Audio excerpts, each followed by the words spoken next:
আমি বেকার। হ্যাঁ, এই একটা পরিচয় যেন আমার সব কিছু কেড়ে নিয়েছে।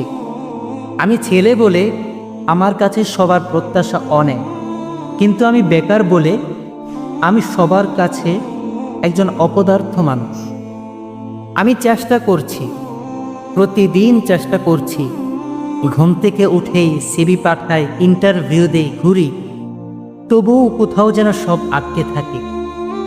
প্রথম প্রথম সবাই পাশে ছিল। বন্ধুরা বলতো, তুই পারবি, আমরা আছি। প্রিয় মানুষটি বলতো, তুমি চাকরি পেলেই সব ঠিক হয়ে যাবে। কিন্তু সময় যত গড়িয়েছে, ওদের ধৈর্যও শেষ হয়েছে, আর আমার গুরুত্বও। আজ বন্ধুরা দূরে সরে গেছে, তাদের আড্ডায় আমার জায়গা নেই। ওরা এখন সফল, আর আমি এখন ছায়া। আর যে মানুষটা বলতো, তুমি ছাড়া আমার জীবন চলবে না, সে আজ অন্য কারো হাত ধরে হেঁটে চলে গেছে। তার চোখে আমার বেকারত্ব সব শেষ করে দিল। এখন বাসায় কেউ জিজ্ঞাসাও করে না, কিরে তুই কেমন আছিস, শুধু বলে আর কতদিন।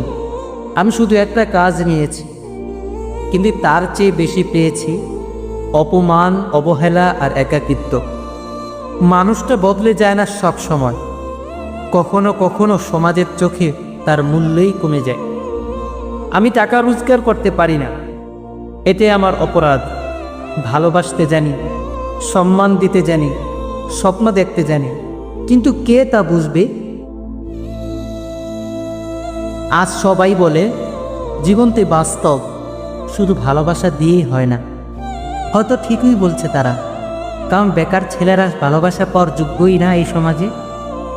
তবুও আমি হাল ছাড়িনি। আমি লড়ে যাচ্ছি নিজেকে প্রমাণ করতে। কিন্তু একটা প্রশ্ন বারবার আমাকে পুরায়, যে যারা আমার ব্যর্থতার দিনে অবহেলা করেছে, তারা কি আমার সাফল্যের দিনে সত্যিই আমার পাশে থাকবে? আমি আর এখন কাঁদি না, কারণ কান্নার জন্য কেউই নেই।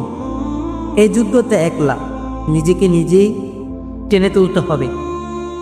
একদিন আমি সফল হব, হয়তো তখন আমি সবার সামনে একজন বড় মানুষ হয়ে থাকব।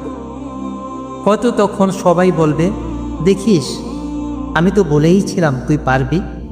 কিন্তু সেই সব কথায় আর হৃদয় কাঁপবে না, কারণ যাদের ভালোবাসা আমার দরকার ছিল, তারা তো শুধুই আমাকে অবহেলা দিয়েছে।